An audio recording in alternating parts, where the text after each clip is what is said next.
Hello, ഇന്ന് നമുക്കൊരു lunch പ്രിപ്പറേഷൻ്റെ video ആണ്. അപ്പോൾ ഇന്ന് ഞാൻ ബിരിയാണി വെക്കാമെന്നാണ് കേട്ടോ പ്ലാന്.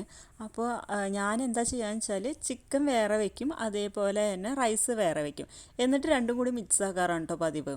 എൻ്റെ ചിക്കൻ കറി അത്രയ്ക്ക് അങ്ങോട്ട് ടേസ്റ്റ് ഒന്നും ആവാറില്ല ചില ദിവസങ്ങളിൽ. അങ്ങനെ വരികയാണെന്ന് വെച്ചാൽ ഞാൻ ഇതേപോലെ മിക്സ് ആക്കും. ഇൻ കേസ് നല്ല കറി കിട്ടുകയാണെന്ന് വെച്ചാൽ റൈസ് വേറെയും ചിക്കൻ വേറെ ആയിട്ട് തന്നെയാണ് കേട്ടോ ഞങ്ങൾ കഴിക്കാറ്. അപ്പോൾ ഗീ റൈസ് പോലെയാണ് ഞാൻ സെറ്റ് ചെയ്യാറ്. ചിക്കനൊക്കെ ക്ലീൻ ആക്കുന്നതിന് മുന്നേ തന്നെ ഞാൻ സവാള വാട്ടാനായിട്ട് ഇട്ടുണ്ടായിരുന്നു. അപ്പോൾ ഇനി ചിക്കൻ ക്ലീൻ ചെയ്യുമ്പോൾ ഏട്ടൻ ബാക്കി സവാളയൊക്കെ വാട്ടും. അപ്പോൾ ഞാൻ ഓരോ ചിക്കൻ ക്ലീൻ ചെയ്യുന്ന സമയത്ത് തനു വന്ന് നിന്നിട്ട് ഓരോ പാർട്സ് ഇങ്ങനെ നോക്കി നിൽക്കുകയാണ് കേട്ടോ. പിന്നെ ചിക്കനൊക്കെ ക്ലീൻ ആക്കിയതിന് ശേഷം വറുക്കാനുള്ളതും അതേപോലെ തന്നെ കറിക്കുള്ളത് സെപ്പറേറ്റ് ചെയ്തു. അതിൻ്റെ ഇടയിൽ എനിക്ക് ഏട്ടൻ ജിഞ്ചർ ഗാർലിക് പേസ്റ്റ് ഉണ്ടാക്കി തന്നു കേട്ടോ. അത് ചിക്കനൊക്കെ ക്ലീൻ ചെയ്ത് കഴിഞ്ഞതിന് ശേഷം നോക്കിയപ്പോഴത്തേനും സവാളയൊക്കെ ഒരുവിധം വാടിയിട്ടുണ്ടായിരുന്നു കേട്ടോ. അപ്പോൾ പിന്നെ നമ്മൾ ജിഞ്ചർ ഗാർലിക് പേസ്റ്റൊക്കെ ഇട്ടു. അതൊക്കെ ഒന്ന് വാടി വന്നിട്ട് പിന്നെ നമ്മൾ മസാലപ്പൊടികളെല്ലാം ചേർത്ത് നല്ലപോലെ വാഴ്ചയെടുത്തു കേട്ടോ. ഞാനിപ്പോഴും ചിക്കൻ മസാല യൂസ് ചെയ്യുന്നുണ്ട് കേട്ടോ. ആദ്യമൊന്നും ഞാൻ ചിക്കൻ മസാല യൂസ് ചെയ്തിരുന്നില്ല.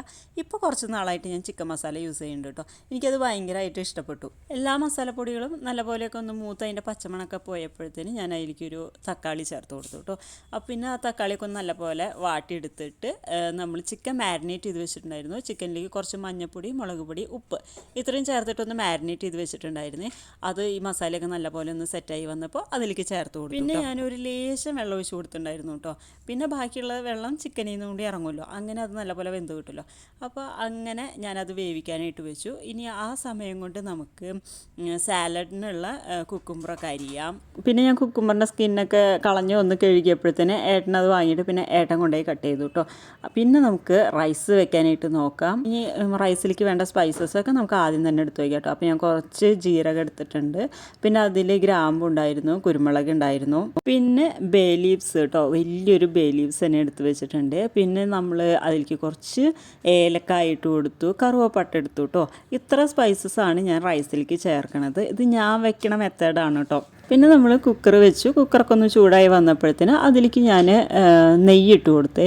പിന്നെ അതിലേക്ക് ഞാൻ കുറച്ച് ഡാൽഡയും കൂടിയും ചേർത്ത് കൊടുത്തു കേട്ടോ. ഇതൊക്കെ ഒന്ന് ചൂടായി വന്നപ്പോഴത്തേന് ഞാൻ സ്പൈസസൊക്കെ അതിലിട്ട് കൊടുത്തു. സ്പൈസസൊക്കെ ഒന്ന് മൂത്ത് വന്നപ്പോൾ ഞാൻ അതിലേക്ക് സവാള ഇട്ടു, പിന്നെ പച്ചമുളക് ഇട്ടു കേട്ടോ. പിന്നെ നമ്മൾ സോക്ക് ചെയ്ത് വെച്ചിട്ടുള്ള റൈസും കൂടിയും ചേർത്ത് കൊടുക്കുകയാണ്. റൈസൊക്കെ ഇട്ടിട്ട് നല്ലപോലെ ഒന്ന് മിക്സാക്കി എടുത്തു. പിന്നെ നമ്മൾ കുക്കറിൽ വെക്കുമ്പോൾ 1 ഗ്ലാസ് അരിക്ക് 1.5 ഗ്ലാസ് വെള്ളം എന്ന കണക്കിലാണ് കേട്ടോ ചെയ്യാറുള്ളത്.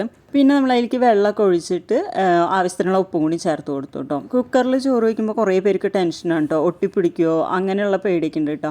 പക്ഷേ എനിക്ക് ഇതുവരെ പ്രശ്നമൊന്നും ഉണ്ടായിട്ടില്ല. നല്ല പോലെ അതിനെ റൈസ് വിട്ട് കിട്ടാറുണ്ട് കേട്ടോ. ഒരു വിസിൽ കൊടുക്കും, ആ വിസിൽ പോയതിന് പ്രഷറൊക്കെ പോയതിന് ശേഷം തുറക്കുള്ളൂ കേട്ടോ. അതുവരെ അതവിടെ വയ്ക്കുക. അതിൻ്റെ ഇടയിൽ നമ്മുടെ ചിക്കൻ കറി ഇവിടെ തിളച്ചുകൊണ്ടിരിക്കുന്നുണ്ട്, നല്ല സ്മെല്ല് വരുന്നുണ്ട് കേട്ടോ. പിന്നെ നാളേക്ക് നമ്മൾ അപ്പം ഉണ്ടാക്കാമെന്നാണ് കേട്ടോ പരിപാടി. അപ്പോൾ നമുക്ക് കാലത്ത് അപ്പവും ചിക്കൻ കറിയും കഴിക്കാമെന്നുള്ള പരിപാടിയിലാണ്. അപ്പോൾ ഇപ്പോൾ തന്നെ ഒരു ഉച്ചയ്ക്ക് ആകുമ്പോൾ തന്നെ ഞാൻ അരച്ച് വയ്ക്കും, കാരണം വീറി വരാനായിട്ട് സമയം എടുക്കുമല്ലോ, അത് കാരണമാണ് കേട്ടോ. പിന്നെ നമുക്ക് ചിക്കൻ വറക്കാനുണ്ടായിരുന്നു. അപ്പോൾ അതിന് വേണ്ടിയിട്ട് മസാലയൊക്കെ കൂട്ടി വെച്ചു. നല്ല രസമുണ്ടായിരുന്നു കേട്ടോ.